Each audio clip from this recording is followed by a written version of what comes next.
All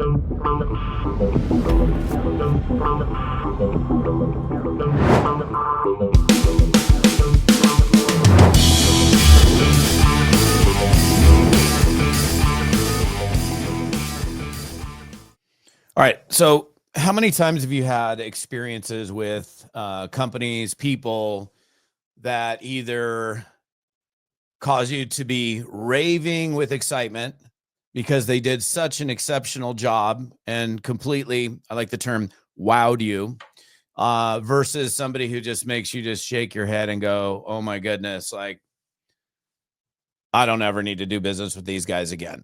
Like, it's interesting for, I'm going to give you a couple examples and then I'm going to go into this, how to create this wow customer experience with your customers. And this is honestly, this training is super viable for anyone who sells anything, regardless of whether you're in network marketing or not. So I'll tell you a couple of quick stories as I get into this. So my kid got hit by a car in the parking lot. Not badly. He didn't get hurt.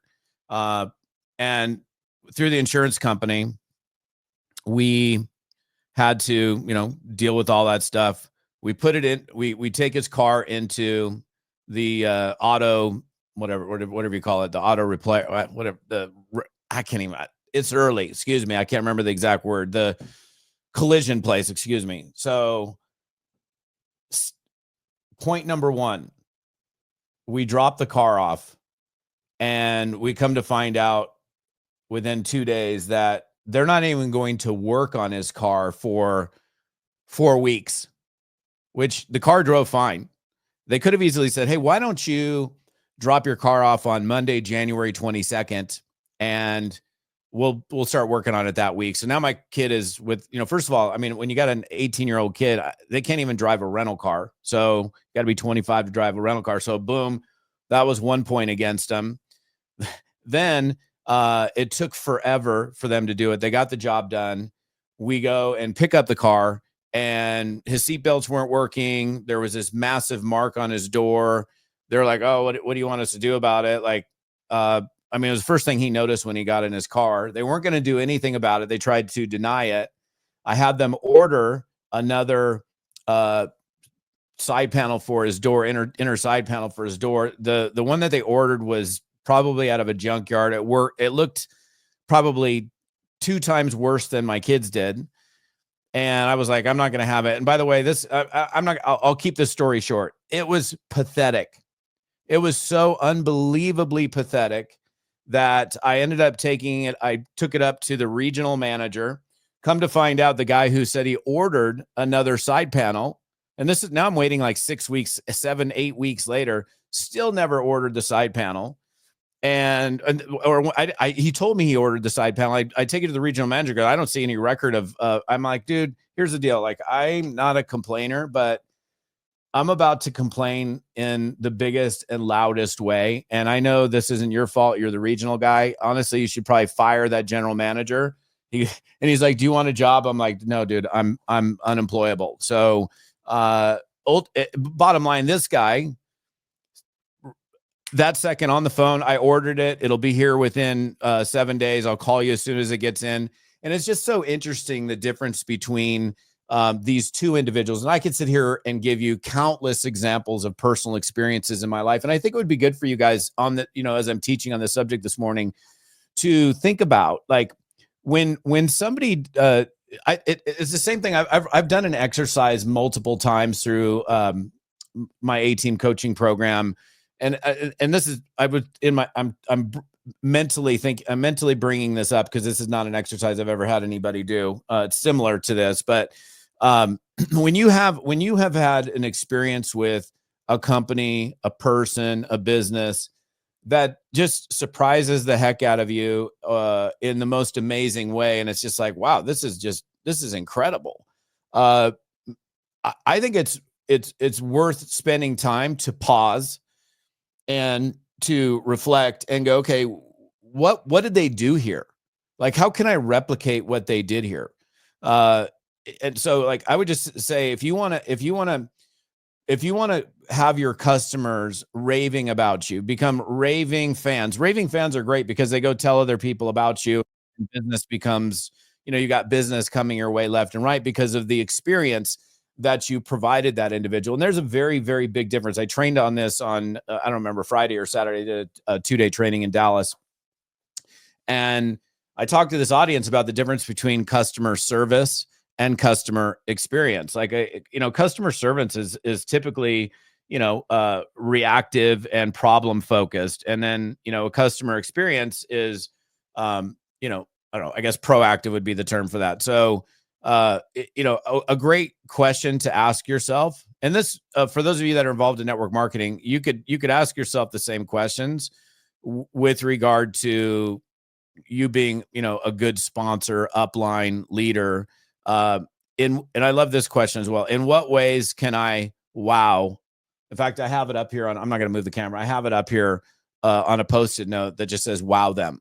In what ways can I wow my customers? In what ways can I wow my, you know, personally enrolled distributors or, anybody on the team? Like, how can I so far over deliver from what their expectations are that they're like, oh my gosh, like it's just unbelievable what these guys are doing, these people are doing. So I just it would be really good to start taking an inventory of experiences that you have that are either impeccable and incredible, and what was it about those experiences that made you like feel the way that you do? And then, okay, how can I, and this is kind of where it goes into the similarities between this exercise that I do for A team. How can I be more like these people?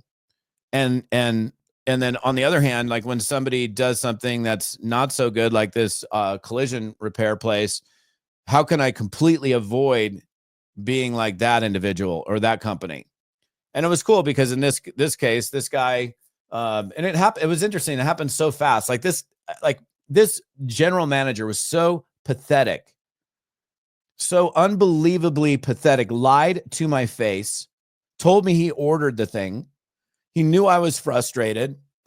He just completely dropped the ball. Like I will never, in spite of even the regional manager helping me out, I'll never do business with them ever again.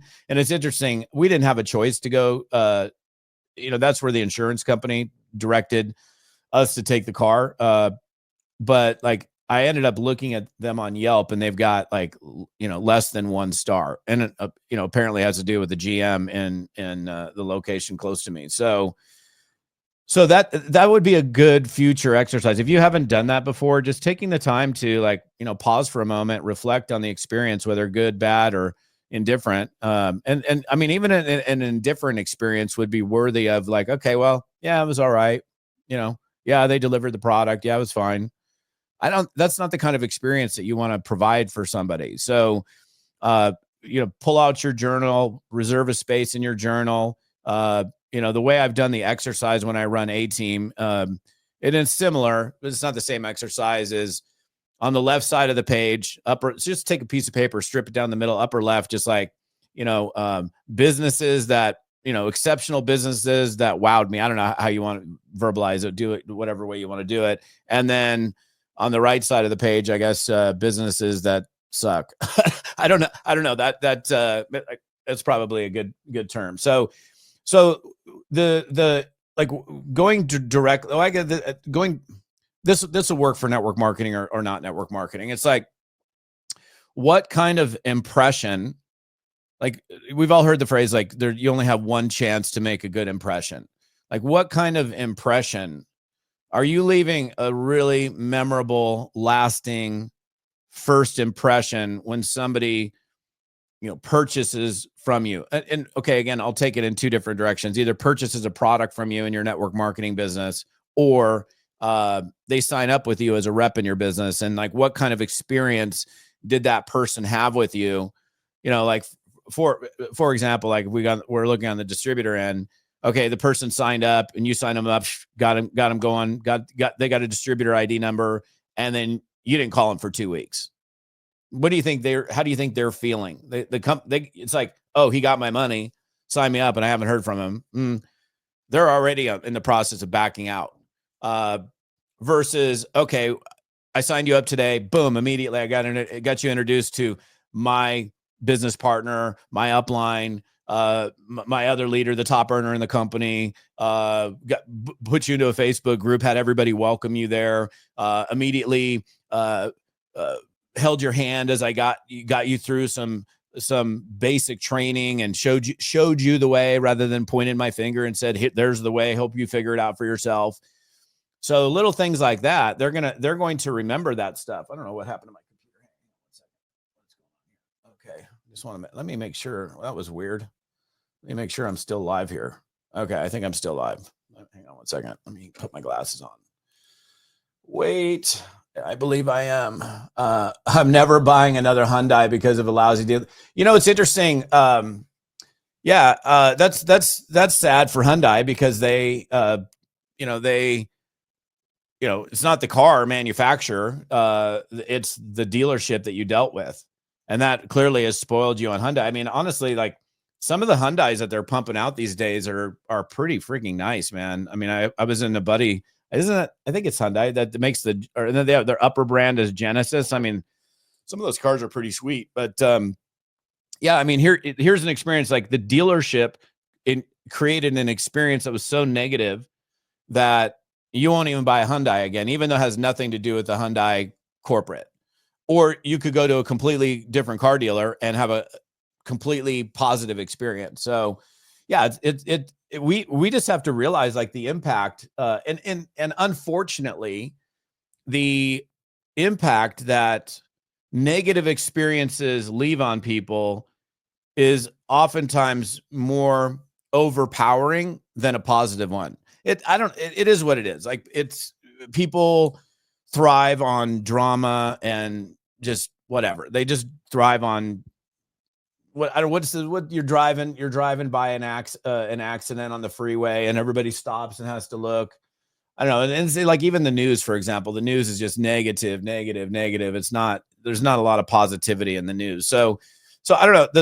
The first thing I would say is like, okay, so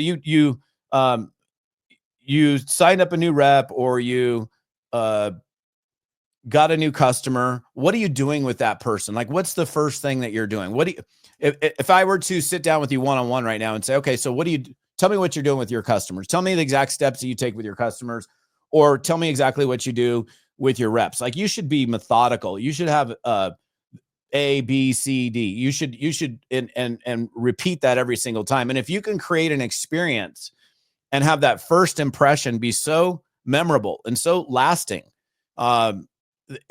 they're going to likely continue to do business with you in the future versus somebody who, the thing is versus somebody who just completely disappears. Like when I was training on this subject, I got a chance to train for like 2 hours on Friday and I think almost 2 hours on Saturday. So I got a chance to dig in a little bit deeper than, 20-minute deal or an hour-long keynote or something like that. But it's like, what, again,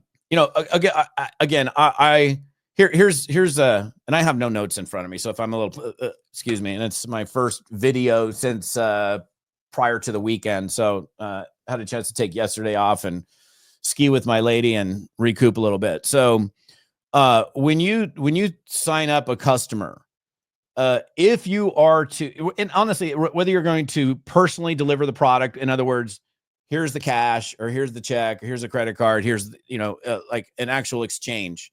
Most of the time that doesn't happen in network marketing anymore. It does, but it doesn't happen a majority of the time. The customer orders from the company ships the product, and you don't have control of that. Now, even as I think about that, I remember the first time that I bought, like I'm all Apple now.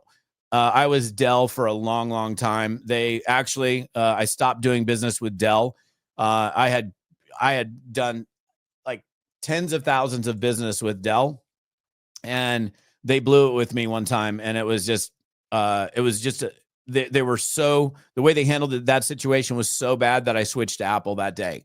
I literally took a brand new computer that they shipped me that didn't work and they weren't going to do anything about it. And I threw it in the trash.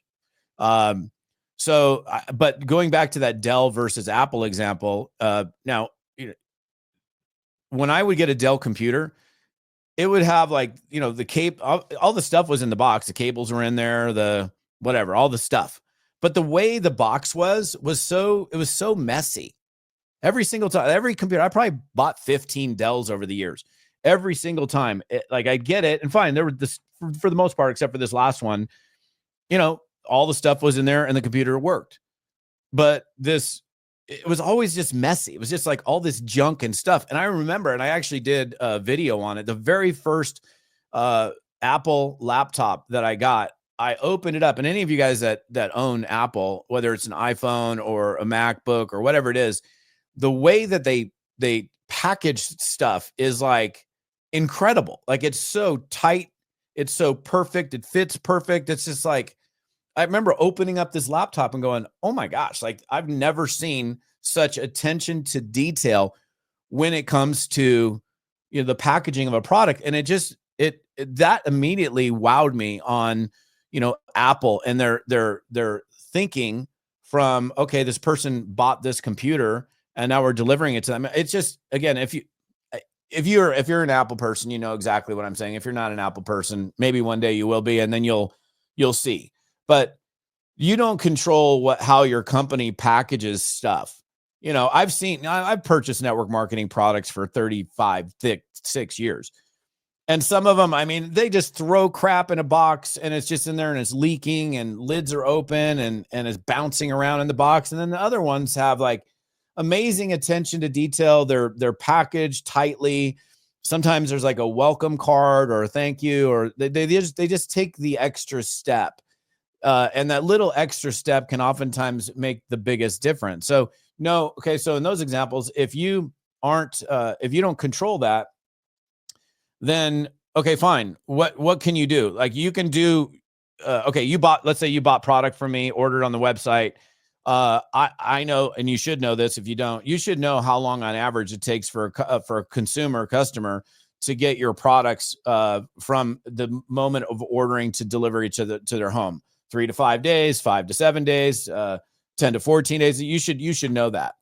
And I'm going to put a new customer in my calendar. If I know it takes let's say it takes 3 days on average. Today's Monday. And so maybe it's typically going to get there Wednesday or Thursday. I'm probably going to call that customer on Wednesday and say, hey man, did you get your box yet? And I will also, because this is just what I would do, and I've been teaching this for a long time, is I would tell my new customer, hey, do me a favor. When you get the box, give me a call or send me a text message. I want to go through it with you so you know exactly how to use this stuff. And just that in and of itself is going to make the consumer go, wow, this person cares.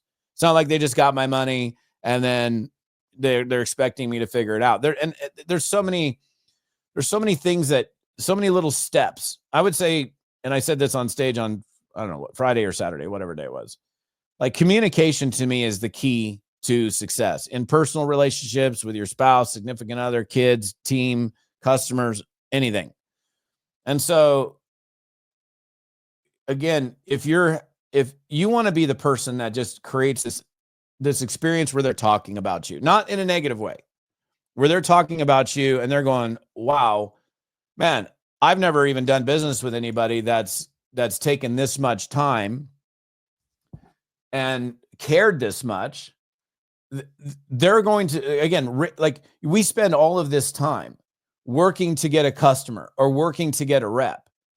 So there's really only in network marketing, there's really only two things that we do.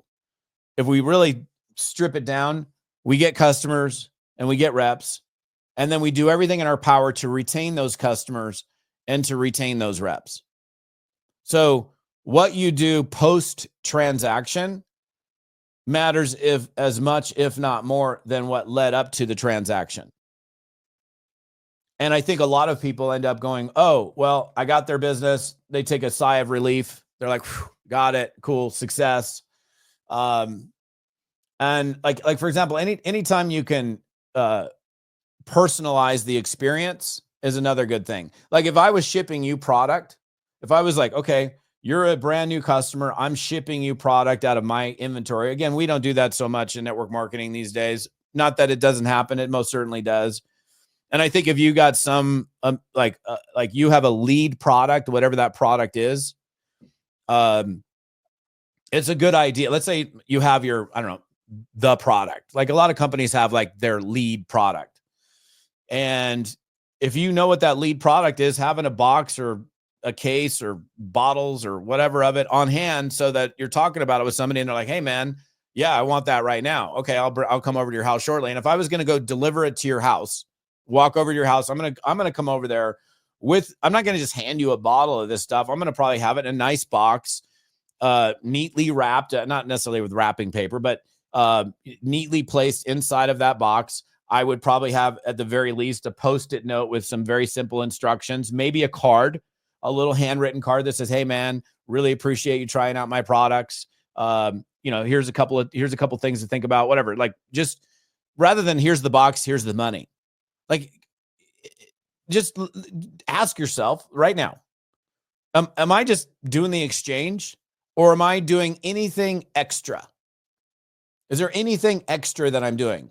Because it's the little extra things that make the biggest difference.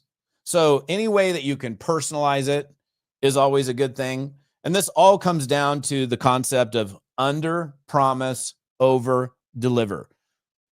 Somewhere in my history, many thousands of moons ago, heard, under promise, over deliver.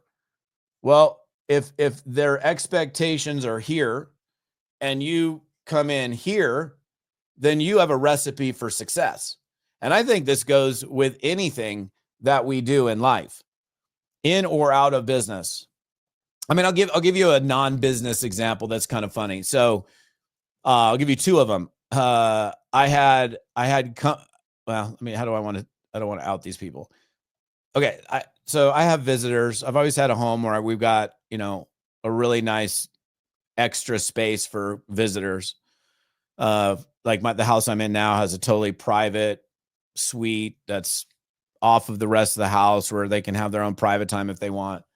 I had guests one time that just left the house. I'll just say they left the house. It was like a tornado came through my house. A tornado came through my house. I'll leave it there. I'm not going to go deeper into it than that. It just, wow. Okay. You're not coming back again.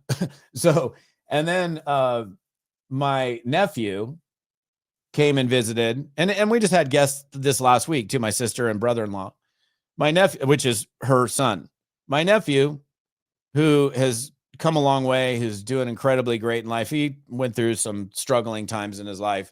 He paid a visit to us one time. And this is kind of like him getting out of the, I would say, immaturity and struggles of his life, right? He was like in the transition. And he, when he left, he like stripped the bed, took the sheets off the bed, took the pillowcases off of the pillows, put them in a nice little pile. It's not like I'm expecting you to do that. Cause when you leave, we're going to strip the bed and we're going to watch the stuff. That's kind of gross when you're like sleeping on the same shit. I know some people do that, by the way. They have guests over, they sleep in the guest bed, they don't change the damn sheets.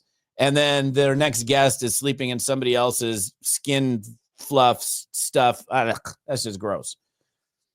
But like, he didn't have to do it, but he, in my opinion, he over delivered. I do that. If I spend and I've spent the night at people's houses many times. I stripped the bed. I put the sheets in a nice pile. Even this weekend, leaving a hotel room. And I will tell you, it's interesting. The same couple that left the tornado in my house. I was at an event one time and they invited me into their hotel room. And I looked at their hotel room and I was like, what in the hell happened in here? It was like, it looked like a rock band that came in and just was into demolishing stuff, like went through the room. And it was like, I was in their room at like 2 a.m. and I'm like, when are you guys flying out of here? They're like, oh, we have 5:30 flight. And I'm just like, I didn't say anything, but I'm like looking around. I'm like, this place is a wreck. I mean, a wreck. Like, I wish I could have taken a picture of it because it was that bad. I don't know about you, but I'm in my hotel room. Like, I'm making sure that the trash is in the trash can. I don't have bottles over here and plastic wrappers over here and stuff on the floor. I don't strip my bed in the hotel room, but like the stuff, the towels are taken down and they're put in a nice little pile. I know, yeah, they're gonna. I'm sure I'm paying for the person to come in there and do it, and I'm not asking for any kudos or hey, getting a letter back from the housekeeping department. I just like I don't know, like how would I want somebody to leave my room? And you do you, but like, I treat my hotel room like I treat my house and I have respect for my house. And again, a little off subject, but it's the same thing. It's like, you know, here's the ultimate question, or here's the question. In what ways can I over deliver with my reps, with my customers? It's just sit down with your journal and sit down and go, okay, in what ways? I'm not going to sit here and give them to you. You need to think about this for yourself. In what ways can I over deliver on the expectations of the people that I do business with? I do think another thing is surprising them. So, like, okay, here's another question. In what ways can I surprise them? Like little surprises. Like I was in, where was I? I don't remember where I was. Anyhow, it's like I live in a hotel. So I don't live in a hotel, but I'm in hotels a lot. And like it's interesting, like I've had really great hosts. Like I had great hosts this weekend. They're amazing. They're just great people. And just took me out to dinner, wished me, sang me happy birthday in English and in Spanish, which was great. Just treated me well. Like I was asked multiple, is there anything I can get for you? Can I get, and I'm pretty low key. Like I'm not like a prissy speaker that's like, oh, I need this. And this needs to be provided to me. Like, I just like, give me a bottle of water and I'm good. But it's just like that experience. And I don't have like these incredibly high expectations. I don't, as a speaker, don't have these. You need to have a gift basket in my room, or you need to pick me up in a limousine to the airport. Like my flight on the way over was delayed by like 8 hours. So I was supposed to get in at like 4 p.m. and I didn't get in until 1 a.m. So I wasn't going to have my host, he had to do the event the next day. I'm like, hey bro, I just took an Uber over there. So, oh, thank you for allowing me to take a sip of my coffee. But again, this is just like such an interesting conversation to have. Like, okay, going back specifically to customers, like follow up with customers. There are a number of things that I purchase on a monthly basis where the person that sold me whatever that is, I'm not going to get into details. Just like I buy a lot of stuff that I use or whatever. And there's even as I'm thinking like, oh, I haven't actually heard from you in way over a year. Like regular monthly purchasers for a long time, like I'll just say more than 10 years. And nothing. So your follow through, we teach follow up, I teach follow up all the time when it comes to prospecting, getting back to your person as quickly as possible. I'm not going to get into that today, but what about after the transaction? Like, what is your, ongoing engagement and follow up with a person that purchased product from you? Like if you get somebody onto, and I'm using product, this could be service, whatever. But if somebody buys a product from you and they are, they're on auto ship or smart ship or auto delivery, whatever it might be called in your company, you can't make that customer. Okay. First month, the first month that they buy from you, and Jeff Roberti, I saw him speak about this one time. This is the way he phrased it. And I think this is very accurate. Guy's made more money than most people in network marketing. He probably has one of the largest consumer bases in network marketing. The first time somebody buys from you, you've made a sale. You made a sale. Good job. If they buy from you month 2, month 3, month 4, and so on, that's when they become a customer. They're not really a customer after they bought a box or a bottle or a sachet or whatever. If they repeat purchase from you, that's a customer. You should look at that person as a high value individual. the other thing is no one can predict the future. You don't know whether that person that is just buying $50 a month from you could lead you to your biggest distributor, or in the future become your biggest distributor. I know people in network marketing that are high level 7-figure income earners that either first swore off they would never touch network marketing, but found a product through network marketing that had such a dramatic impact on their life. And even through the dramatic impact on their life, they still were like, I ain't doing this thing. I mean, I'll give you a quick example. So this woman, Kathleen, I interviewed her in a very early series that I did when I started speaking. It's called The Dynamic Divas of Networking. In her story, she owned this executive office furniture place. And, like, she was very successful in that. Was, for whatever reason, I don't recall, but was like anti-MLM. Nope. And she had major back problems. And she ended up, there was a company that had these magnetic devices. She ended up purchasing this product retail from, an individual. And it changed her life so much that, and she, if I recall correctly, because again, this interview was done over 15 years ago, she was signed up as a rep, but had zero intention of doing anything in the business, like none. But like, she found herself, even though she's like, I ain't ever doing network marketing, it's not my thing. She was pretty anti-MLM. She got such great results in the product that she ended up, like, she was sharing the product with other people because it had such a profound impact on her life. 12, 13, 14 months later, she's like making $4,000 a month. I remember it was like right around $4,000 a month. And she thought to herself, she's like, oh my gosh, I'm making $4,000 a month, not even doing this as a business, just sharing this product with people.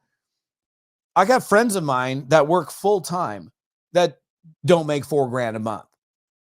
And so she's like, oh, well, what if I actually did this?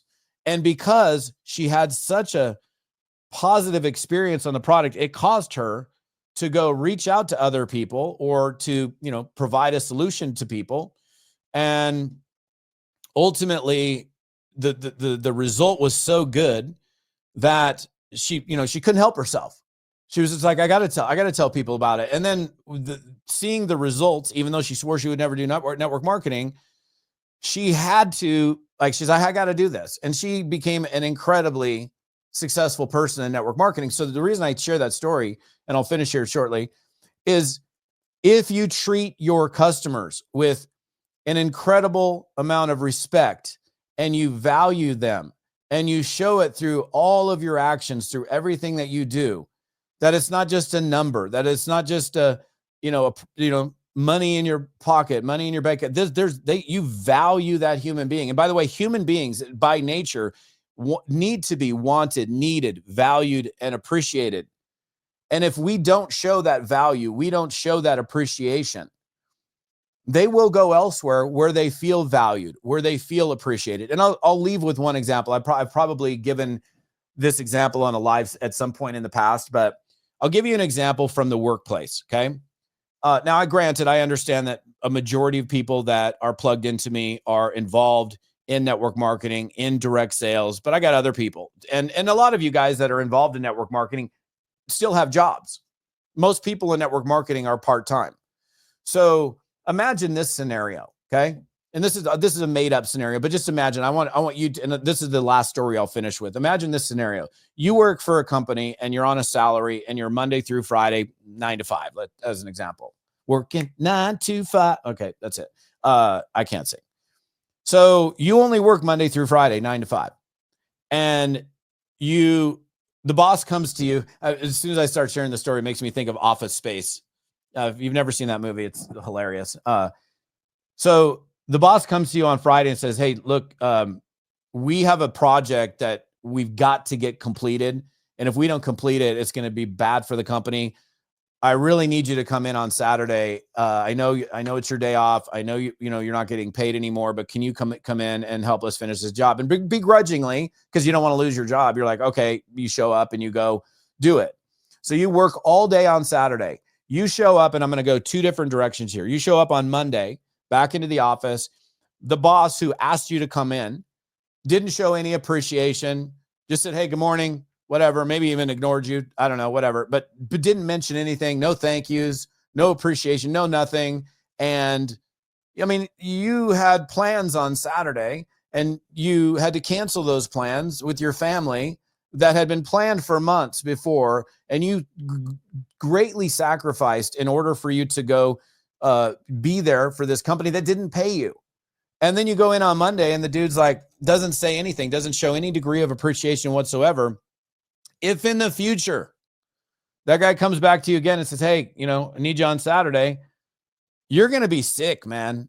You're going to have the flu. You're going to have something. You're going to be in the hospital. You're very unlikely to do it. Now, on the other hand, if this is down the other road. So on the other hand, the guy, you get into work and he's like, hey, can you come into my office for a second? Close the door. And you're like, oh crap. What? Okay. What's up? He said, look, can you have a seat?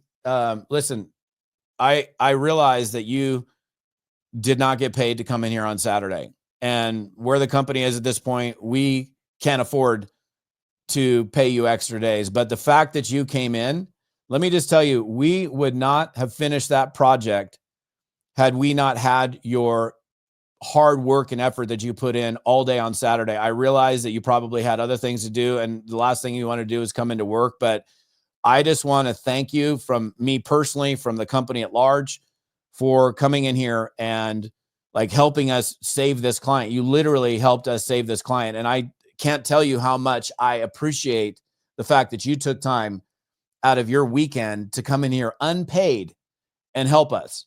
And so I wish there was something more that I could do, but I just thank you. Thank you. Thank you. You helped save the day. Now, two totally different experiences. What if in the future he said, hey, can you come in on Saturday? Because he showed so much appreciation and made you feel great. I mean, you didn't get paid. You may still not want to go in on Saturday, but I can guarantee you, you're far more likely to go in there and do it because they showed that they valued, appreciated you, wanted you, needed you. And so again, I'm going to wrap this up because I know this is a long one, but I haven't been live for a little bit because I was traveling all week. This is an important conversation for you to have with yourself, to take a personal inventory on what you're doing in your business with your customers, with your reps. A lot of stuff we do in this business, we have to get real with ourselves. We have to be honest with ourselves. It can be super easy, man, to just kind of roll through and kind of just doing the work and, doing the I don't know, doing whatever's, it's not even, there's nothing expected of you because you're self-employed, but just kind of going through the motions. But if you can do everything in your business, in your life, with this thought process of like, I'm going to wow, I'm going to far over deliver, I'm going to surprise them, I'm going to make sure that they feel well taken care of, that they feel wanted, valued, needed, and appreciated at all levels, you can't help but win. It would be in anything, in or out of business, you can't help but be victorious. So those are my thoughts for the day, my friends. I appreciate you guys for plugging in. I will pop back in here at some point, take a look at comments, and hope you're having a beautiful Monday. I got a crazy busy day today, so I'm going to get on with it, but I wanted to pop on here for a little bit and just have a chat with you guys. All right. We'll see you next time. All right. So I hope you did take notes. If you didn't, then you can obviously go back to this episode, take notes. Now that exercise that I talked about, that's a very powerful exercise, but it's not powerful unless you actually do the exercise. So I'd really encourage you to do that. It can significantly change your game. And wouldn't that be cool for you to have your business be vibing along so well that people are like, oh, wow. Oh my goodness. This person is so great to do business with. Where you have customers that are literally throwing referrals at you because of how you've made them feel. So definitely do that exercise. And hey, what's up, you guys? If you're on my YouTube channel, I appreciate you guys. And my podcast, folks, if you're listening to me on podcast and just catching this on audio, all of the details on this episode and other episodes, there's tons of resources right here at ToddFalcone.com ToddFalcone.ai/episode 311. That's this episode that you're watching right now. ToddFalcone.com/episode 311. And I'll see you on the next one.